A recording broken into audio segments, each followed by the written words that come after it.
Roar. Growl. Snarl. Bellow.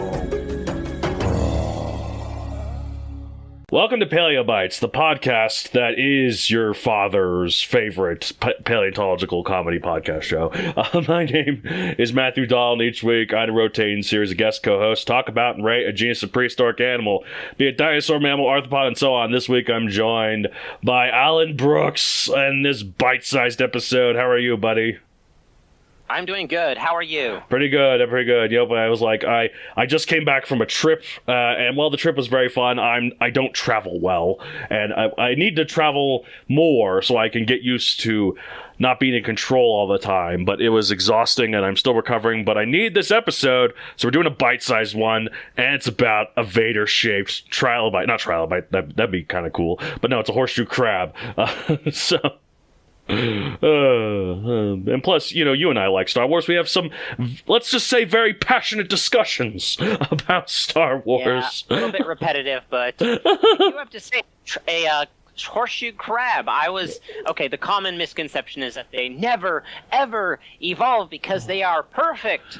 That's more sharks. Even then, they do evolve. They just they've been around mostly unchanged for a while. But and also the basic plan for horseshoe crabs is pretty much unchanged. They might get a little fancy every so often. Yeah, but there's no horseshoe crabs with Vader helmets today. But there's actually apparently only 4 extant species of horseshoe crab. Extant means not extinct. So there's 4 genus. So even though they're still around today, they're not like beetles where there's millions of species. So it's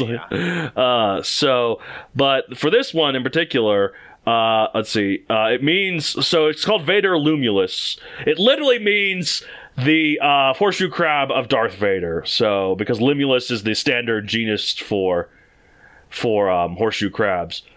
All right. So type, it is what's called a xiphosuran, also known as horseshoe crabs. A group of arthropods that are actually crabs, or even crustaceans, but more closely related to arachnids. Good old carcinization at work. Yeah, so they're not really, because I would think, because it doesn't actually look much like a crab. I mean, yeah, it has, but it looks more like a crustacean. But it's not a crustacean. True. So. Good point. Carcinization, I think, is the term. Carcinization. Thank you. Gosh, I cannot. For listeners who don't know, it's when things that aren't crabs evolve into crabs. So. Speaking of which, how many genus of horseshoe crabs do you think have lived?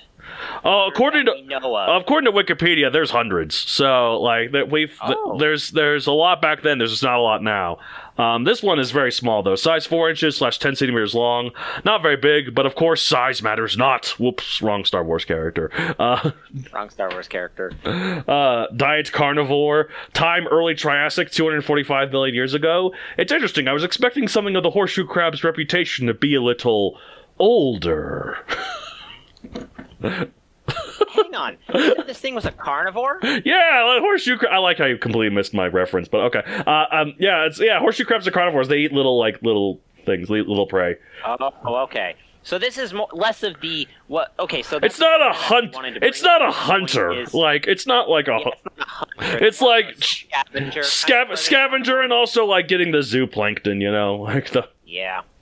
That's the interesting thing I found about the difference between ocean and land. Yeah. On the land, it seems like a majority of species are genuine full-on herbivores, whereas in the ocean, most are carnivores simply because plants are almost a majority of plants by biomass are phytoplankton. Yeah. And those are predated on by zooplankton, which starts the whole... Yeah. Food web, if I'm using the term correctly? Yeah, food web. Yeah, because food chain is a bit too limiting. It's definitely food web. But it's funny because there's very little. Phytoplankton and then some seagrasses. The lot of which are preyed by the only herbivorous sea mammal, the manatee. Well, and the dugongs, I guess, that family. So. Yeah. But, anyways, location USA, specifically Idaho. You should go look for some next time you visit your old college. You're afraid you won't find any, Alan? I find your lack of faith disturbing. So, this place is filled with references.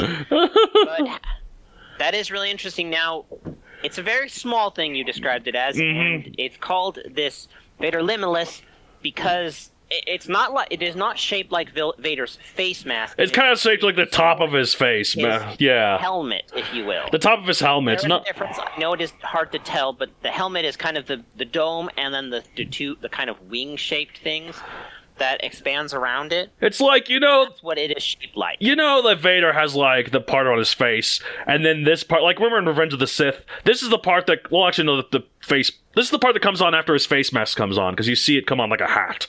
Like, you see it a little bit, and I think Empire Strikes Back as well, you see the back of his head, and then you see this, the top of this after his mask come on, like, kind of like a weird hat to his helmet. But obviously, yes, this looks like his helmet anyways. We were not expecting this to look like Hayden Christensen's face. But that would be freaky. That would be very freaky. But yeah, anyways, let's see, where was my notes here? Okay, so described in 2017, a great year for Star Wars. Last Jedi, anyone? Hey, hey. I said that to do not speak of that. Trolling. I troll, I kid, I jest. Anyways, pop culture appearances, none, obviously. That's a damn shame. Pop culture has failed me for the last time. So, anyways, that's all my Star Wars references I wrote down. All your Star Wars references, you finally ran out. Oh, no, I ran out for this thing. It was very limiting to find Star Wars references that are about Darth Vader and can fit into this, not trilobite, I keep thinking trilobite, horseshoe crab. So, horseshoe crab, yeah.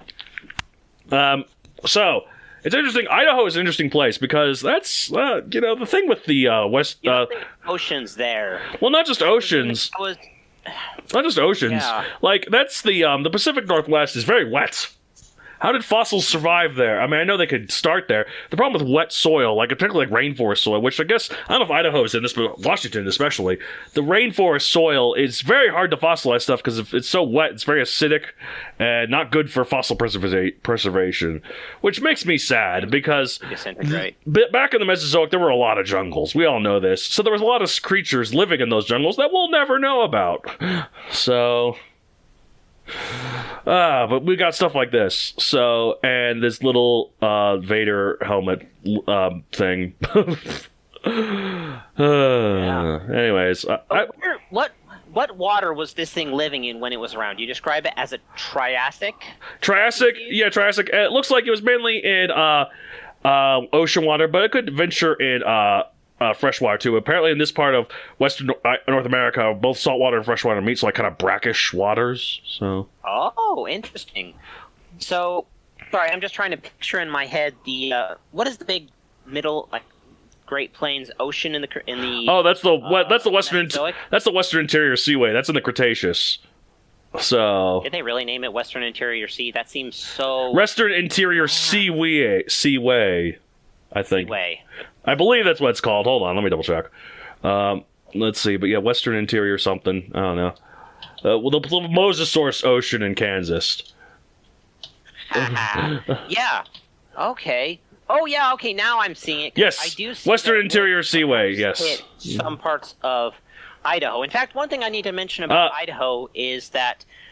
If you're ever looking at Idaho, you'll notice that kind of the lower half of it, the non-panhandle bit, is really flat. Yeah. That's because the super volcano that is currently in Yellowstone has erupted over geologic time period in that area. Right. Kind of blown the mountains open, blown the mountains away, if you will. Okay. Oh, it has this. They have talked about how this volcano mantle plume is going to go under higher mountains as it moves, and can get buried, hundreds of thousands of years buried, and it will no longer be able to erupt. Yeah, I've heard Yellowstone's not really a threat anymore. It's like it's been dying down. Also, I apologize. I'm sorry to say, Western Interior Seaway was not a thing when this thing was a thing. It was in the mid to late Cretaceous period, 100 to 66 million years ago. So. Oh. So where's this thing living then? I mean, it might have been another type of sea, just not, and maybe it was something like it, but just wasn't specifically the Western Interior Seaway. So. Huh. Okay. Interesting. So. Because I would swear that this thing looks like it goes up to kind of that. It does. Idaho. I mean, like, continents splits, they move apart, land moves. I was recently visiting some friends in Santa Fe. That was the trip I went on. Not Santa Fe, Albuquerque. And we went up on the gondola to this little mountain at the top here. There was an elevation of 11,000 feet. And yet, at the top of this mountain, elevation of 11,000 feet, they were fossils you could find. They're marked on the trail of little Carboniferous trilobites. And I'm like, how did those get up here? Like, this is a mountain. And they said, well, the mountains are really old. I'm like, the mountains can't be really old because the Earth was not 11,000 feet higher of seawater. The mountains have to be new. The rock might be really old. Obviously, it's in the Carboniferous, but the actual change in elevation must have been recent. So I never got a straight answer for that, but... He probably was confused. Is this guy a troll or is this guy like smarter than me? I just was like, these are sea fossils. Like, oh, there was an ocean here. I'm like, yeah, I get that. But then these mountains, this is 11,000 feet above sea level right now. The seas were not that high back then. These mountains must have been new. I mean, again, it's confusing because the rock itself is obviously old because that's where the fossils come from. But the rock beneath it, I guess, pushing it up, that must be new. So... I don't know. I'm no geologist. I'm not even a paleontologist. And yet I'm going to give Vaderlimulus, I don't know, 1977 million. So, like, what are you going to give it? Uh-oh, did I lose? I think I'm probably going to do the same thing. It's cool and all. I like that it has this really cool pop culture reference thing. Probably one of the things, but it is... You're going to give it 1977 million? 1977? That's why I gave it. I totally got it. I just like, you said it like it was an official rating and not a joke rating. Maybe okay, how about this? 19,770,000. Because that's good enough for it. Like, yeah. That's actually a pretty decent racing for... I agree with you. 19.76. It is interesting that there are so many different genus of horseshoe crab. Oh, yeah. The fact that we tend to have this misconception that it's just been around for forever. No, it hasn't. I guess that these guys have cracked the code on true... Don't you mean crab that word again? You mean they crabbed the code? The carson. No, the carcinoid. No, I know. I'm making a joke. Carcinization. Yeah, they've apparently cracked the code for long-term stability of carcinization. You know? I love that. Because you look at this crystal, and it's like, yeah, it's a horseshoe crab with bigger and very derivatively. It's a little bit. Has some pointy ends off the corners. Right, that look like Vader's helmet. That's not much of an evolutionary change. So these things have been pretty stable. There are many species. I love... Just an interesting contrast, you know? Yeah, no, I love that you and I, like... You have a sense of humor, you definitely do, but it does not match mine. but yet you're still here with me, and we appreciate you. I mean, like, I don't think you... hate my sense of humor, you just don't laugh at. No. No. It's totally fine. I just usually grin. Yeah, I'm glad. Well, I'm glad you do. Very dull. I'm glad you're grinning back there because in the recording itself, it just seems like you're just being silent and like judging me for my jokes. No, I know. Yeah. No, I know you're not though. Anyways, I'm judging. Grinning. Yeah, I'm glad you're grinning. Glad to hear that. Palming the really bad puns. There's so many. I live by them. I live by them like you. I was about to say, is there a thing about life with Darth Vader? There isn't. Anyways, who cares? That's it for this week. If you want to get a hold of the show, you can contact me at palebytespodcast@gmail.com or MatthewDonald64 on Twitter, or not Twitter, on Blue Sky, on Instagram and TikTok. I am your father. So long, listeners. Thanks for listening. If you want to further support the show, you should subscribe to my Patreon at patreon.com/MatthewDonald, where you can get ad-free episodes and you can get the raw, unedited episodes. So go and check it out at patreon.com/MatthewDonald. Thank you so much for listening, and have a good day. Chomp.